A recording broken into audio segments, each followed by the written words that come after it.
বহুস্তরীয় মাফিয়াগিরি হয়েছে পশ্চিমবঙ্গে সদ্য সমাপ্ত বিধানসভা নির্বাচনে।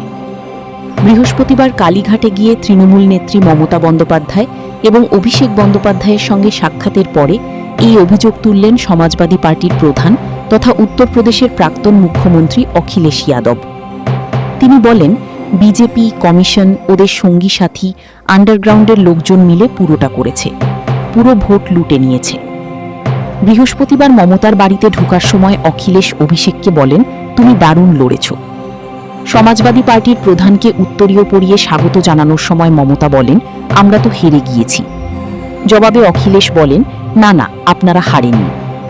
এরপরই ভিতরে প্রবেশ করেন তিনি। মমতা এবং অভিষেকের উদ্দেশ্যে বলেন, বুলেটের মুখে ভোট করানো হয়েছে বাংলায়। সরকারি স্তরে আমলা বদল করে তাদের নির্দেশ দেওয়া হয়েছিল, আপনাদের হারাতে হবে। অখিলেশের দাবি, কোনো কোনো আমলাকে কেন্দ্রের শাসক দলের তরফে বলা হয়েছিল, ভোটে তৃণমূলকে হারালে ভালো পোস্টিং দেওয়া হবে। সংবাদ মাধ্যমের মুখোমুখি হয়ে অখিলেশ উত্তরপ্রদেশের ভোটেও সন্ত্রাসের নানা উদাহরণ দেন। তিনি বলেন, পুরো ভোট প্রক্রিয়া বদলে দিয়েছে। অভিষেকের সুরেই কাউন্টিং সেন্টারের সিসিটিভি ফুটেজ দেখানোরও দাবি তোলেন বিজেপি বিরোধী সর্বভারতীয় জোট ইন্ডিয়ার অন্যতম নেতা। সেই সঙ্গে তার অভিযোগ, অভিষেক এবং দিদির নিরাপত্তা সংকটের মুখে। রাজ্যের বিরোধী দলনেতা শুভেন্দু অধিকারীর আত্মসহায়ক চন্দ্রনাথ রথের হত্যার প্রসঙ্গও এসেছে অখিলেশের সাংবাদিক বৈঠকে। তিনি বলেন, স্বরাষ্ট্রমন্ত্রী অমিত শাহকে প্রশ্ন করা উচিত, হত্যার ঘটনা কিভাবে ঘটল।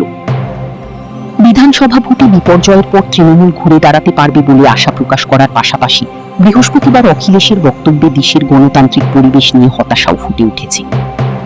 ভোটের অধিকার ছিনিয়ে নিলে কিভাবে গণতন্ত্র বেঁচে থাকতে পারে। খবর আনন্দবাজার অনলাইনের।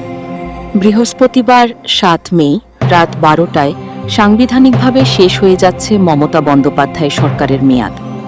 এদিকে বিধানসভা ভোটে পরাজয়ের পরেও একে পরাজয় বলে মানতে নারাজ মমতা বন্দ্যোপাধ্যায়।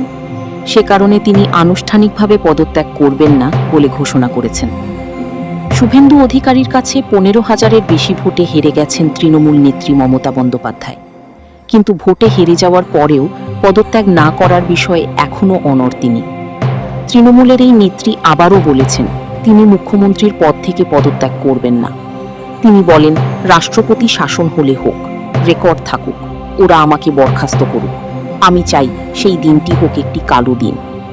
তবে মমতা পদত্যাগ না করলেও 8 মে শুক্রবার এমনিতেই বিধানসভা ভেঙে যাবে, পদ হারাবেন মমতা বন্দ্যোপাধ্যায়। অন্যদিকে বিজেপি নেতৃত্ব ঠিক করেছেন, আগামী 9 মে শনিবার রবীন্দ্র জন্মজয়ন্তীর দিন তাদের মন্ত্রীরা শপথ নেবেন। তৃণমূল নেত্রী তার অবস্থানে অনড় থাকলে আগামী 8 মে শুক্রবার 24 ঘন্টা কিভাবে পরিচালিত হবে পশ্চিমবঙ্গ, তা নিয়ে ইতোমধ্যে প্রশ্ন উঠছে জনমনে। ভারতের সংবিধান অনুযায়ী রাজ্যপালের সদিচ্ছায় একটা রাজ্য সরকার গঠিত হয়। আইন অনুযায়ী 7 মে বৃহস্পতিবার 12টা 1 মিনিটেই বর্তমান সরকারের মেয়াদ শেষ হয়ে যাবে। সংবিধানের 172 অনুচ্ছেদ অনুযায়ী মেয়াদ শেষ হওয়ার পর আর এক মুহূর্তেও বিদায়ী সরকার থাকতে পারে না। তাই রাজ্যপাল রাজ্যে সাংবিধানিক ব্যবস্থার অচলাবস্থার কারণ দেখিয়ে 356 ধারা প্রয়োগ করে রাষ্ট্রপতি শাসন জারি করতে পারেন। রাষ্ট্রপতি শাসন জারি হওয়া মানেই রাজ্যের সমস্ত ক্ষমতা কেন্দ্রের হাতে চলে যাওয়া এবং মুখ্যমন্ত্রীর পদের বিলুপ্তি ঘটা। ফলে মমতা পদত্যাগ না করলে বৃহস্পতিবার 12টা 1 মিনিট থেকেই রাজ্যে রাষ্ট্রপতি শাসন জারি হবে। ফলে বিজেপি সরকারের শপথ গ্রহণের আগে একদিনেরও কম সময়ের জন্য হলেও রাষ্ট্রপতি শাসন জারি হতে পারে বলে রাজভবন সূত্রে ইঙ্গিত পাওয়া গেছে। নির্বাচন নিয়ে সুপ্রিম কোর্টের দ্বারস্থ হবে বলেও ঘোষণা দিয়েছেন মমতা। তবে ক্ষমতা চলে গেলে মামলা দেখবেন, আইনজীবী হিসেবে আদালতে প্র্যাকটিস করবেন বলেও জানান মমতা বন্দ্যোপাধ্যায়। তিনি বলেন, আমি চন্দ্রিমা আবার আদালতে প্র্যাকটিস করব। নানা কেস যা হচ্ছে, আমি চন্দ্রিমা, বিপ্লব মিত্র, বিমান ব্যানার্জি সবাই আইনজীবী হিসেবে মামলা দেখব। পশ্চিমবঙ্গের বিধানসভা নির্বাচনের ফল ঘোষণার পর রাজ্যের বিভিন্ন জায়গায় সহিংস ঘটনা ঘটে চলেছে। নির্বাচনের ফলাফল ঘোষণার 48 ঘণ্টার মধ্যে উত্তর 24 পরগনার মধ্যমগ্রামে নিজের ব্যক্তিগত সহকারী চন্দ্রনাথ রথের নৃশংস হত্যাকাণ্ডকে ঠান্ডা মাথার খুন বলে অভিহিত করেছেন বিজেপি নেতা শুভেন্দু অধিকারী। বৃহস্পতিবার সংবাদ মাধ্যমকে তিনি তদন্তাধীন বিষয় হওয়ায় তিনি সরাসরি কোনো সংগঠনের নাম নেননি। দলীয় কর্মীদের শান্ত থাকার আহ্বান জানিয়েছেন শুভেন্দু। বাংলা টিচিটির বিশেষ প্রতিবেদন।